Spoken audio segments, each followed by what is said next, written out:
দেওয়া শুরু করে, ঠিক তখনই আল্লাহর ফেরেশতারা নাইমা আসে।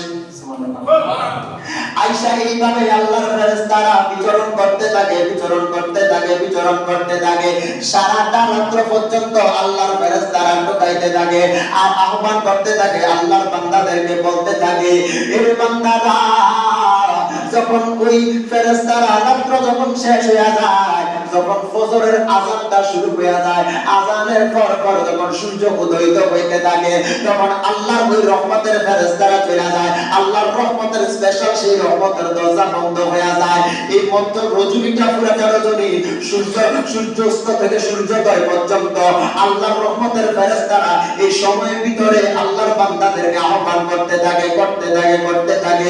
সূর্যোদয়ের সময় তারা আবার চলে যায়, তখন সুযোগ শেষ হয়ে যায়। এজন্য আমার নবী বলেছেন, এই রজনীর ভিতরে তোমরা আল্লাহর কাছে বেশি বেশি করে চাইবা, যার যা লাগে আল্লাহর কাছে চাইবা, ক্ষমা প্রার্থনা করবা, গুনাহ করছো, অন্যায় করছো, নফসের প্রতি জুলুম করছো, এই রজনীতে আল্লাহর কাছে তওবা করবা, বেশি বেশি করে কান্না করবা।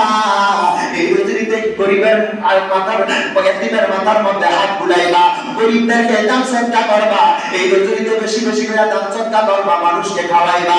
এই আল্লাহর বান্দারা শোনো, আমার আল্লাহ রাব্বুল আলামিন এই রজনীতে তোমার ইবাদত বিফলে যাইবে না। আমার আল্লাহ এই রজনীতে তোমার ইবাদত আমল সব কবুল করে নিব।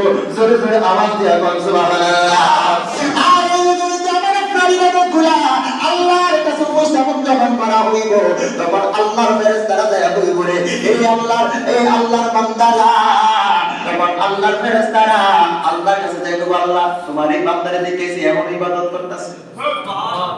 আল্লাহ দেখি, তবে তারপরও ফেরেশতারা আল্লাহর কাছে যখন কয়, তখন আল্লাহ তাআলা গর্ববোধ করে। কারণ মানুষ সৃষ্টি করার জন্য ফেরেশতারা নিষেধ করছে, মানুষ সৃষ্টি করার জন্য ফেরেশতারা নিষেধ করছে। বলছে, আল্লাহ তোমার এই বান্দাগুলা তুমি যদি বানাও, আল্লাহর পরামর্শ মানে বলছিল, আল্লাহ তাদের থেকে কিছু জানতে চেয়েছে যে আমি মানুষ সৃষ্টি করব, তোমরা কি বলো? তখন ফেরেশতারা বলছে, আল্লাহ আমরাই তো তোমার ইবাদতের জন্য যথেষ্ট।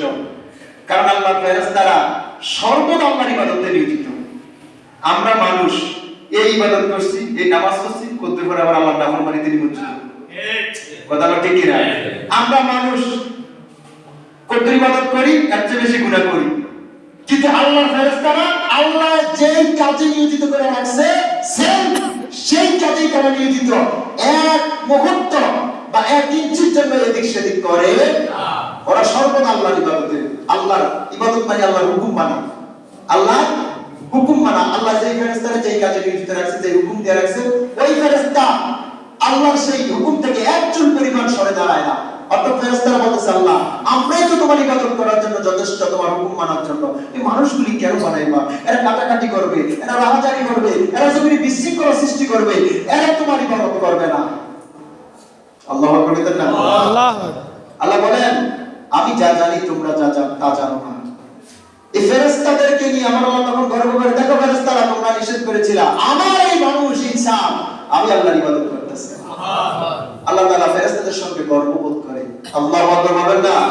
এই জন্য আমার আপনাকে যদি আমার আল্লাহ, আমার মাওলা, আমার আল্লাহ, তিনি যদি আমার আপনাদেরকে নিয়ে গর্ব করে ফেরেশতাদের সাথে বলে, তাহলে আমাদের জীবন ধন্য। কথা বলেন ঠিক কি? তাহলে আমি আপনি ইবাদতে থাকতে হবে, নামাজ রোজা এগুলোতে বেশি বেশি করে আমরা ব্যস্ত থাকতে হবে। আল্লাহ কবুল করুন। জোরে বলেন আমিন। আর জোরে বলেন আমিন। আল্লাহুম্মা সাল্লি আলা সাইয়্যিদিনা মাওলানা মুহাম্মদ ওয়া আলা আলি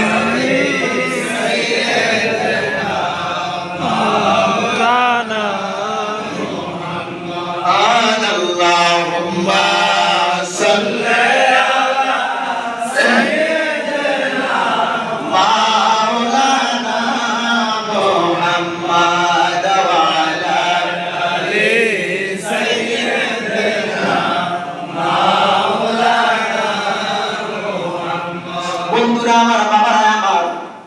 বেশিক্ষণ করবো না, বেশিক্ষণ আলোচনা করে কষ্ট দেব না, কারণ এই রজনীটা আলোচনা বেশি করার, বেশি শোনার রজনী না। এই রজনীটা হচ্ছে বেশি বেশি করে আল্লাহর ইবাদত করার রজনী। কথা বলেন ঠিক কিনা? বেশি বেশি করে রজনীতে ইবাদত করবেন, ওয়াজ বেশি করে সময় নষ্ট করার দরকার নাই। তবে কিছু কথা না বললেই না হয়, এই কারণে বলতে হয়। বন্ধুরা আমার, বাবারা আমার, এই রজনীটা আমরা ইবাদতে কাটানোর চেষ্টা করব। এই আমার বাবারা, শাবান মাস আসা মানে রমজানের গেটে করা নাড়া। কথা বলছি কি না? মানে রমজান আসা গেছে, আর অল্প, আর অল্প।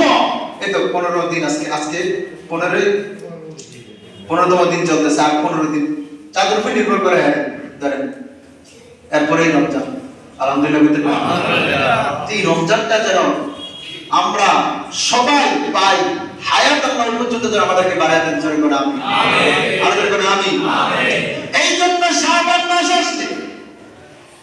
এই শাবান মাস যখন আসবে, তখন মনে করবেন রমজান আপনার কাছে চলে আসছে, আর রমজানের জন্য প্রস্তুতি গ্রহণ করবেন। কিন্তু একদম প্রস্তুতি দুই রকম হয়। আমরা কয় রকম? কয় রকম? এক দলের প্রস্তুতি নেয় রোজা রাখার, কি রাখা, আর আরেক দলের প্রস্তুতি নেয় জুলুম করার। কি করা? জুলুম না। আমরা একটু খাজুরটা বেশি খাই রমজান মাসে, তারা বাবা রমজান ডাইলে খাজুরটা এত দাম বাড়াইয়া দেয়, কি আর খাজুর খাইবেন রোজার সময়? কথা ঠিক না? কয়ন রোজা এমন করে দাম বাড়াবার সময়, এমন রোজা